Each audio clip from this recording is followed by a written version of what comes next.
In the spring of 1942, German U-boats ruled the Atlantic. Their captains toasted victory as Allied ships burned across the horizon. Each submarine radioed triumphantly to Berlin, confident their coded messages were safe behind the unbreakable Enigma machine. But what they didn't know was that every single one of those messages was already being read by the enemy. This is the true story of how a small group of mathematicians, engineers, and captured machines turned the tide of the Battle of the Atlantic, and how German U-boat crews celebrated far too soon.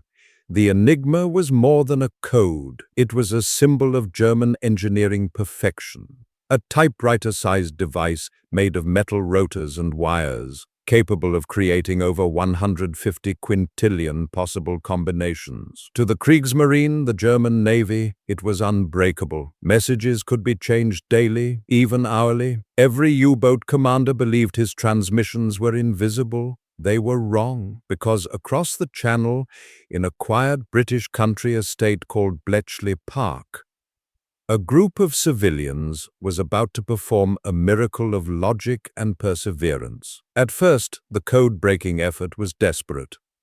The British government code and cipher school had inherited Polish research. Before the war, Polish cryptanalysts had already made progress against Enigma. Mathematicians like Marian Rejewski, Jerzy Różycki, and Henryk Zygalski had reconstructed an early version. But when Germany invaded Poland, they smuggled their knowledge to Britain. Their work became the foundation of everything that followed. In 1939, the British assembled a team: linguists, mathematicians, chess champions, even crossword puzzle enthusiasts. Among them was Alan Turing, a quiet Cambridge genius whose mind worked faster than the machines he would later build. The British called intercepted German radio traffic the fish.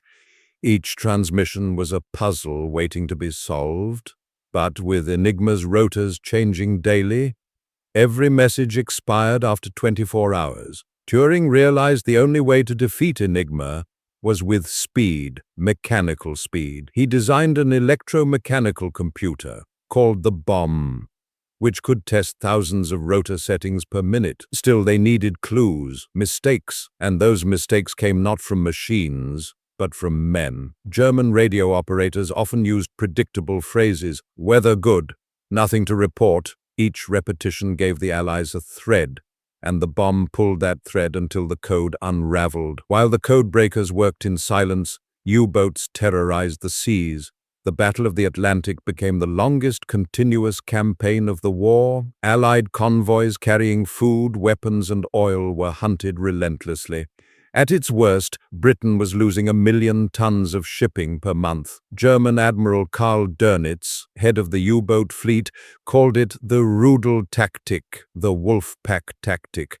Dozens of submarines coordinated attacks, encircling convoys like predators. But Dönitz's coordination relied on Enigma, and that was his fatal flaw. In early 1941, fortune turned. The British destroyer HMS Bulldog captured a damaged U-boat, U-110, off Iceland. On board was an Enigma machine, and more importantly, its codebooks. For the first time, the Allies could see how the German Navy configured its rotors. Suddenly, the silent radio messages flooding into Bletchley Park began to speak. Convoys could now be redirected, ambushes were avoided, submarines sailed confidently into empty seas, and still Dönitz had no idea his fleet's secrets were being read daily. To protect the secret, British intelligence took extreme precautions. If a convoy was saved thanks to a decoded Enigma message, the Admiralty often created a plausible excuse: a fake reconnaissance sighting or a random patrol. The codebreakers called it Ultra, intelligence so secret that only Churchill and a handful of commanders even knew it existed. Ultra became Britain's invisible weapon. The Prime Minister later said, "It was thanks to Ultra that we won the war." By 1942, German engineers introduced a new, more complex naval Enigma, the M4 with 4 rotors. Once again, the Atlantic went dark. Allied ships started sinking in record numbers. The wolf packs returned. Bletchley Park was blind. For months, convoys were slaughtered, but then came the turning point. The capture of U-559 in October 1942. As the submarine sank, 3 British sailors, Lieutenant Anthony Fasson, able seaman Colin Grazier, and canteen assistant Tommy Brown, dove into the flooding wreck to retrieve codebooks. Fasson and Grazier drowned, but their sacrifice brought back the vital short signal tables that unlocked the new Enigma again. Within weeks, the Allies had regained their eyes in the Atlantic. From that point, the hunters became the hunted. Allied aircraft fitted with new radar tracked U-boats even at night. Destroyers armed with Hedgehog anti-submarine mortars closed in.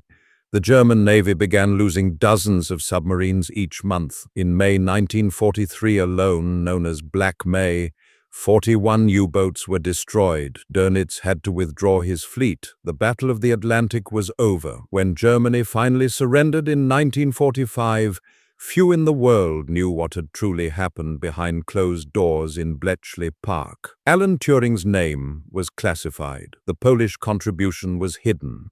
Thousands of men and women who worked in secret simply went home in silence. The official story remained. Allied bravery and superior ships won the Atlantic. But in truth, victory had begun in the mind with logic, mathematics, and courage.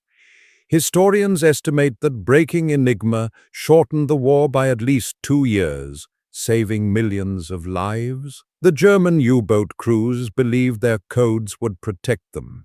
They celebrated their victories, confident in their invisible armor of secrecy. But their greatest strength had already been turned into their greatest weakness, because while they hunted in the dark, the Allies were already listening.